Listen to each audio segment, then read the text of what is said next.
Hello बच्चों, क्या हाल चाल है, कैसे हैं आप। मैं जेपी श्रीवास्तव इस स्टूडेंट प्लस के ऑनलाइन प्लेटफॉर्म पे आप लोग का स्वागत करता हूं। आप लोगों ने हमारी इस वीडियो को बहुत पसंद किया, बहुत अपना ढेर सारा प्यार दिया, उसके लिए बहुत बहुत शुक्रिया, दिल से आप लोग का थैंक यू। आइए देखते हैं, हम पिछले टर्म पे लाइफ प्रोसेस का हमने एक जनरल आइडिया, एक जनरल इंट्रोडक्शन आप लोगों को दिया था। आज लाइफ प्रोसेस के इस कड़ी में हम बढ़ेंगे आगे की तरफ और ये देखेंगे कि लाइफ प्रोसेस या जैव प्रक्रम जो ये चैप्टर है उसमें सबसे खास बात ये है कि हमको पहले प्लांट वाला लाइफ प्रोसेस पढ़ना है, फिर एनिमल वाला लाइफ प्रोसेस पढ़ना है। दोनों हमारे इस सिलेबस में है।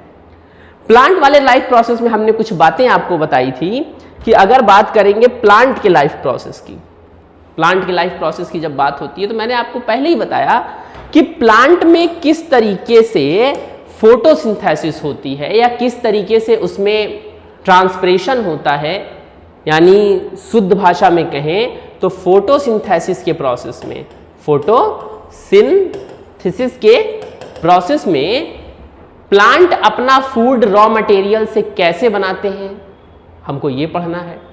और ट्रांसपिरेशन के द्वारा हमको ये पढ़ना है कि कैसे पत्तियों से भाप बन के पानी धीरे धीरे उड़ता रहता है। खैर वो सब तो आगे के टॉपिक हैं। आज जरा हम एक जनरल इंट्रोडक्शन को आगे बढ़ाते हुए और बात करेंगे कि अगर हम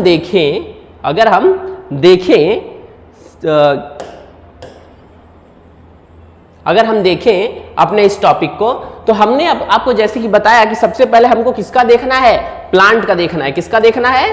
प्लांट का देखना है। आइए बात करते हैं प्लांट की। जब हम बात करते हैं तो आपको बताया जाएगा कि प्लांट में न्यूट्रिशन, प्लांट में क्या चीज, न्यूट्रिशन या मोड ऑफ न्यूट्रिशन प्लांट का क्या होता है या प्लांट अपने फूड को कैसे लेते हैं।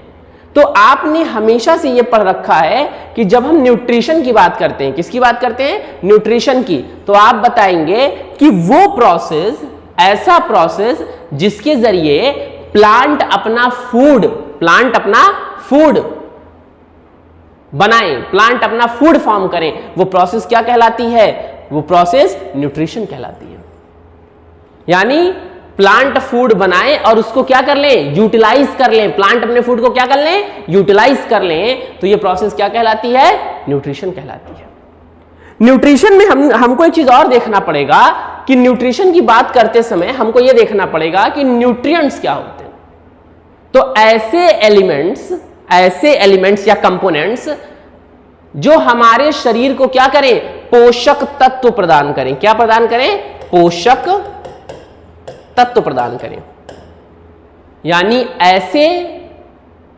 ऐसी चीजें जो हमारे शरीर को क्या प्रदान करें, पोषण प्रदान करें, नरिशमेंट प्रदान करें, पोषक तत्व प्रदान करें, वो क्या कहलाएंगी, न्यूट्रिएंट्स कहलाएंगी।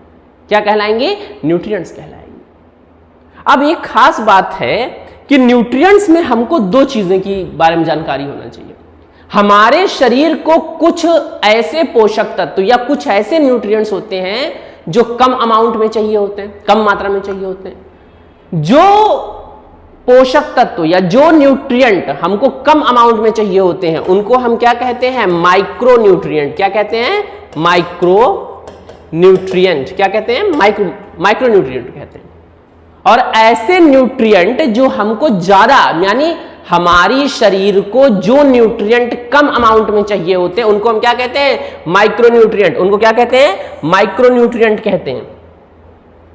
और ऐसे न्यूट्रिएंट जो हमारे शरीर को ज्यादा मात्रा में चाहिए होते हैं, मेजर अमाउंट में चाहिए होते हैं, उनको हम क्या कहते हैं, मैक्रो न्यूट्रिएंट। उनको हम क्या बोलते हैं, मैक्रो न्यूट्रिएंट। ये वाला उनको हम मैक्रो न्यूट्रिएंट कहते हैं। तो हमारे शरीर को जिस न्यूट्रिएंट की ज्यादा जरूरत होती है वो मैक्रो न्यूट्रिएंट कहलाता है, और जिसकी कम जरूरत होती है वो क्या कहलाता है, माइक्रो न्यूट्रिएंट कहलाता है। इतनी बात समझ में आ गई। चाहे हमारा शरीर हो, चाहे प्लांट का शरीर हो, किसी का भी शरीर हो, बात समझ में आ गई। अगर किसी का भी शरीर हो, चाहे वो प्लांट का हो चाहे एनिमल का हो, दोनों को न्यूट्रिशन चाहिए होता है। ऐसा नहीं है कि बिना न्यूट्रिशन के कोई ग्रोथ एंड डेवलप कर जाएगा, दोनों को न्यूट्रिशन की सख्त जरूरत होती है। अब अगली बात यह है कि जब हम प्लांट के मोड ऑफ न्यूट्रिशन की बात करते हैं, प्लांट के, तो आपने पढ़ रखा है कि प्लांट अपना फूड खुद बनाता है, स्वयं बनाता है, सेल्फ मेड है वो। तो आप बताएंगे कि प्लांट क्या करता है, अपने फूड का फॉर्मेशन खुद से करता है, रॉ मटेरियल से करता है, इसीलिए वो क्या कहलाता है, ऑटोट्रॉफिक कहलाता है। क्या कहलाता है, ऑटोट्रॉफिक कहलाता है। क्यों? क्योंकि प्लांट किसी दूसरे पे अटैक नहीं करता, वहां से अपना फूड नहीं लेता, वो अपने फूड का फॉर्मेशन खुद से करता है, इसीलिए वो क्या कहलाता है, ऑटोट्रॉफिक कहलाता है। अगर हम देखें कभी, मान लीजिए हम बात करते हैं प्लांट की, तो आपको पता है कि अगर कोई प्लांट है, हम यहां एक प्लांट ड्रॉ करते हैं, मान लीजिए कि कोई प्लांट है, इस तरीके से हमने यहां बनाया कि एक कोई प्लांट है, और यहां पर आप देखेंगे कि प्लांट में, अगर हम बात करते हैं प्लांट की, तो आप बताएंगे कि प्लांट में इस तरीके से जो लीफ निकली हुई हैं, प्लांट में क्या निकली हुई हैं, लीफ निकली हुई हैं। तो आप यहां बताएंगे कि इन पत्तियों में, ये जो प्लांट की पत्तियां हैं, इनमें क्या मौजूद है, क्लोरोफिल। इन पत्तियों में क्या मौजूद है, क्लोरोफिल मौजूद है। और इन पत्तियों में क्लोरोफिल मौजूद है, और क्लोरोफिल में आप बताएंगे कि दो फोटो सिस्टम होते हैं, एक होता है PS1 और दूसरा होता है PS2। तो क्लोरोफिल में दो फोटो सिस्टम है, एक है आपका PS1, दूसरा है PS2। और ये दोनों करते क्या है, ये दोनों जो फोटो सिस्टम है, ये सनलाइट को, ये किस चीज को, सनलाइट की एनर्जी को क्या करते हैं, प्लांट में जो क्लोरोफिल है वो ट्रैप करने का काम करता है, फंसाने का काम करता है। अगर मैं सीधे शब्दों में कहूं, एकदम साफ सुथरी भाषा में, तो ये जो प्लांट में प्रेजेंट है क्लोरोफिल, यानी जिसकी वजह से पत्तियां हरी दिखाई दे रही हैं, वो करता क्या है कि सनलाइट की एनर्जी को ट्रैप कर लेगा, सनलाइट की एनर्जी को अपने पास स्टोर कर लेगा, बचा लेगा, और उस एनर्जी का यूज करेगा अपने फूड के फॉर्मेशन में। तो बात क्या समझ में आई, आप बताएंगे कि जो सनलाइट की एनर्जी है उसको कौन यूज करेगा, प्लांट की लीव्स करेंगी, या जहां भी क्लोरोफिल पाया जाता है, प्लांट के जिस हिस्से में क्लोरोफिल पाया जाता है, उन हिस्सों में फोटोसिंथेसिस होगी। अब समझने वाली बात यह है कि होता क्या है, प्लांट अर्थ से एब्जॉर्ब क्या करेगा, वाटर प्लस मिनरल। प्लांट अर्थ से क्या एब्जॉर्ब करेगा, वाटर प्लस मिनरल्स। और उसके बाद क्या करेगा, एटमॉस्फेयर से अपने चारों तरफ, इसके चारों तरफ जो एटमॉस्फेयर है, वहां से क्या एब्जॉर्ब करेगा, कार्बन डाइऑक्साइड। वहां से क्या एब्जॉर्ब करेगा, कार्बन डाइऑक्साइड। सवाल ये उठता है कि आखिर प्लांट एटमॉस्फेयर से कार्बन डाइऑक्साइड को एब्जॉर्ब करेगा कैसे। तो मैंने पिछले ही टर्न पे बताया था कि प्लांट की पत्तियों में क्या पाए जाते हैं, छोटे छोटे स्पोर्स पाए जाते हैं। क्या पाए जाते हैं, छोटे छोटे स्पोर्स। और इन स्पोर्स को क्या कहा जाता है, स्टोमेटा। इन स्पोर्स को क्या कहा जाता है, स्टोमेटा कहा जाता है। इन स्पोर्स को स्टोमेटा कहा जाता है। यानी प्लांट की पत्तियों में बहुत छोटे छोटे सुराख हैं, छेद हैं, जिन्हें क्या कहा जाता है, स्टोमेटा। उन्हीं स्टोमेटा के रास्ते ये कार्बन डाइऑक्साइड को क्या करता है, सोख लेता है। कार्बन डाइऑक्साइड क्या करता है, सोख लेता है, और फोटोसिंथेसिस की प्रोसेस में उसका यूज करता है। यहां इस तरीके से फोटोसिंथेसिस के प्रोसेस में क्या करेगा, उसका यूज करेगा। वाटर को कहां से एब्जॉर्ब किया, रूट से। लीफ में जो स्टोमेटा है उनसे क्या एब्जॉर्ब कर रहा है, कार्बन डाइऑक्साइड एब्जॉर्ब कर रहा है। उसके बाद क्लोरोफिल ने क्या कर लिया है, सनलाइट को एब्जॉर्ब किया है। किसको एब्जॉर्ब किया है, सनलाइट को एब्जॉर्ब किया है। और यहां पर चूंकि क्लोरोफिल है, तो क्लोरोफिल की प्रेजेंस में, किसकी प्रेजेंस में, क्लोरोफिल की प्रेजेंस में ये क्या करेगा, रिएक्शन करेगा और बनाएगा C6H12O6। ये चीज ये बना डालेगा। प्लस इसके साथ क्या देगा, ऑक्सीजन देगा। Oxygen as a by product use होता है। तो अब समझ में क्या आया, आपको यह बताना पड़ेगा कि जब दिन का समय होता है, जब क्या होता है, मॉर्निंग टाइम होता है या दोपहर का समय होता है, मतलब दिन का, तो ऐसे में होता क्या है कि प्लांट कार्बन डाइऑक्साइड को लगातार एब्जॉर्ब करता रहता है। यानी दिन के समय सूर्य के प्रकाश में या सनलाइट में प्लांट क्या करेगा, लगातार कार्बन डाइऑक्साइड को स्टोमेटा के रास्ते एब्जॉर्ब करता रहेगा। कार्बन डाइऑक्साइड को क्या करता रहेगा? स्टोमेटा के रास्ते एब्जॉर्ब करता रहेगा और लगातार ये फोटोसिंथेसिस की रिएक्शन होती रहेगी और ऑक्सीजन रिलीज होती रहेगी। लेकिन जब रात का समय हो जाता है, सूरज ढल जाता है, तो होता क्या है? प्लांट कार्बन डाइऑक्साइड तो एब्जॉर्ब लगातार करता रहता है भाई, उसका क्योंकि काम है वो कार्बन डाइऑक्साइड को क्या करता रहता है? लगातार एब्जॉर्ब करता रहता है। लेकिन अब चूंकि सनलाइट की एब्सेंस है, सनलाइट यहां मौजूद नहीं है भाई, धूप नहीं है रात के टाइम, तो सनलाइट यहां क्या है? एब्सेंट है। तो सनलाइट की अनुपस्थिति में, सूर्य के प्रकाश की अनुपस्थिति में यह होता क्या है कि प्लांट अपने चारों तरफ कार्बन डाइऑक्साइड का पूरा एक बादल बना लेता है, एक क्लाउड बना लेता है। क्यों? क्योंकि जो कार्बन डाइऑक्साइड उसने अपने चारों तरफ बटोर रखी है वो आगे कंज्यूम नहीं हो पा रही है, वो आगे कंज्यूम नहीं हो पा रही है। क्यों? क्योंकि सनलाइट नहीं है, एनर्जी नहीं है, तो ये रिएक्शन होकर ग्लूकोज नहीं बन रहा है। इसीलिए आप एक लाइन में कह सकते हैं कि दिन के समय तो कार्बन डाइऑक्साइड एब्जॉर्ब होती है, फोटोसिंथेसिस होता है और ऑक्सीजन क्या होती है? रिलीज होती है। लेकिन जब रात का समय हो जाता है तो केवल कार्बन डाइऑक्साइड एब्जॉर्ब होती रहती है, लेकिन ऑक्सीजन रिलीज नहीं होती। और जब केवल कार्बन डाइऑक्साइड एब्जॉर्ब होती रहती है तो कुछ कार्बन डाइऑक्साइड तो लीफ में यहां सब स्टोर हो जाती है उसके अंदर, और बाकी की कार्बन डाइऑक्साइड क्या होती है? इन पत्तियों के, इन प्लांट के चारों तरफ जमा हो जाती है। यही कारण है कि हम लोग को बचपन से सिखाया गया है कि दिन में तो प्लांट के नीचे खूब सोना चाहिए, बैठना चाहिए, पेड़ों के नीचे, उनकी छांव में, लेकिन रात के समय कहा जाता है कि हरे पेड़ों के नीचे नहीं सोना चाहिए। हाँ, देहात के कुछ लोग कहते हैं चुड़ैल आ जाएगी। अरे चुड़ैल उड़ैल छोड़ो यार, वो अलग की बात है, आप सीधे बताइएगा। क्योंकि इसमें होता क्या है कि रात के समय प्लांट्स के चारों तरफ कार्बन डाइऑक्साइड क्या बन जाती है? पूरी एक लेयर बन जाती है, पूरा क्लाउड बन जाता है, जिसकी वजह से अगर आप क्या करेंगे, रात के समय भी प्लांट के नीचे सोएंगे तो वो कार्बन डाइऑक्साइड आप जब सांस लेंगे तो उसमें जो एयर आप सांस के तौर पर ले रहे हैं उसमें किसका अमाउंट ज्यादा चलाएगा आपके बॉडी में? कार्बन डाइऑक्साइड का। अब जब कार्बन डाइऑक्साइड का लेवल आपकी बॉडी में ज्यादा होने लगेगा तो उससे आपको दिक्कत होने लगेगी। तो इसीलिए आपको कहा जाता है कि दिन में आप हरे पेड़ों के नीचे सोइए, बैठिए, लेकिन रात के समय ऐसा ना करें। चलिए आइए देखेंगे। तो आपको एक बात समझ में आ गया। क्या समझ में आ गया? कि यानी जो ये स्टोमेटा है, इन्हीं के रास्ते कार्बन डाइऑक्साइड क्या होती है? एब्जॉर्ब होती है। इन्हीं के रास्ते क्या होती है? कार्बन डाइऑक्साइड एब्जॉर्ब होती है। और अगर मैं आपको एक शॉकिंग न्यूज बताऊं, अगर मैं आपको क्या बताऊं, एक शॉकिंग न्यूज, हाँ एकदम चौंकने वाला, तो मैंने अभी बताया कि कार्बन डाइऑक्साइड एब्जॉर्ब होती है स्टोमेटा के रास्ते, ये एकदम नॉर्मल बात है, आपको समझ में आ गई होगी।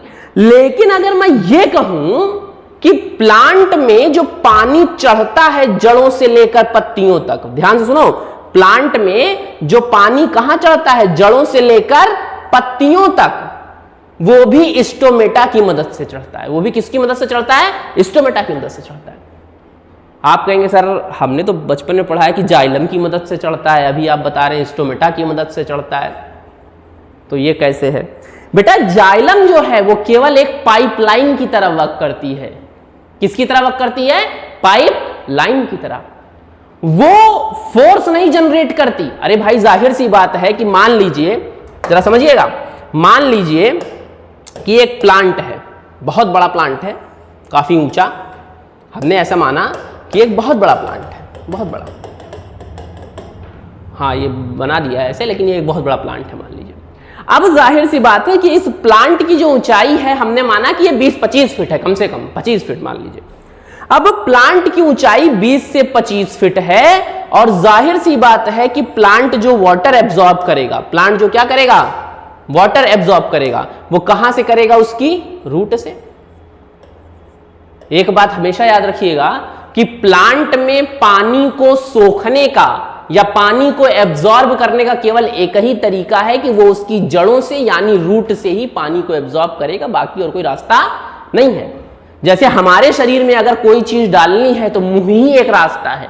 सही रास्ता क्या है कि मुंह से ही खाया जाए। अब जबरदस्ती कोई कान वान में ठूसने लगे, बदतमीजी करने लगे तो अलग की बात है, लेकिन सही खाने का रास्ता क्या है? माउथ ही है।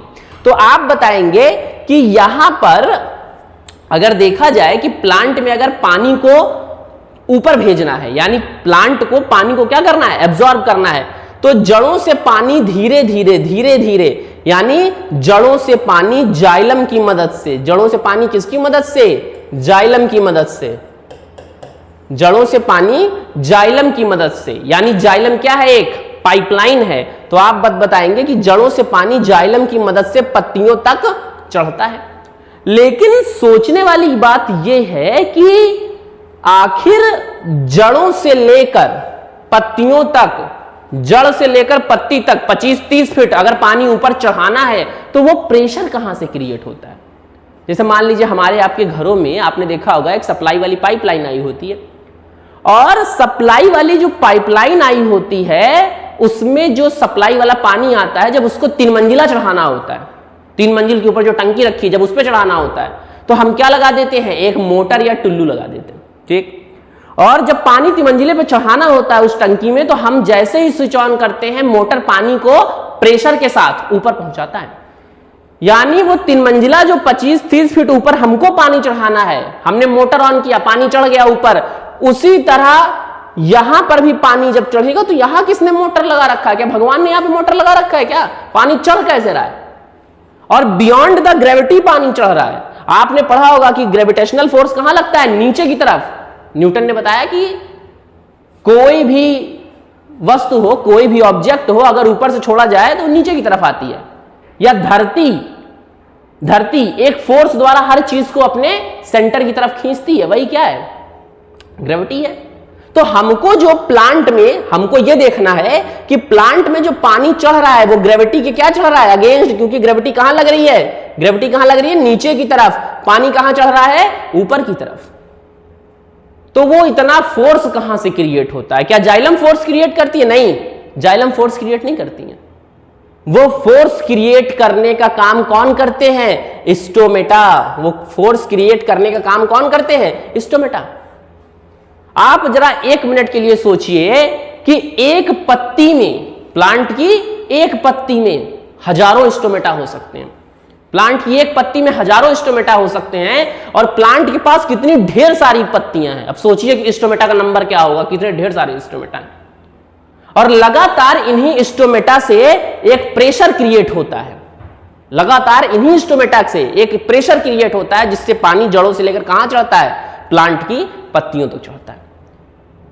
25-30 फीट प्लांट की ऊंचाई तो नॉर्मल है। बहुत से ऐसे प्लांट हैं हमारे यहां पर, देवदार वगैरह देखे होंगे आपने, 200 फीट, 150 फीट, 250 फीट ऐसे पाए जाते हैं। एक प्लांट तो अमेरिका के रेडवुड पार्क में है, उसका नाम है सिकोया, उसकी हाइट 550 फीट है।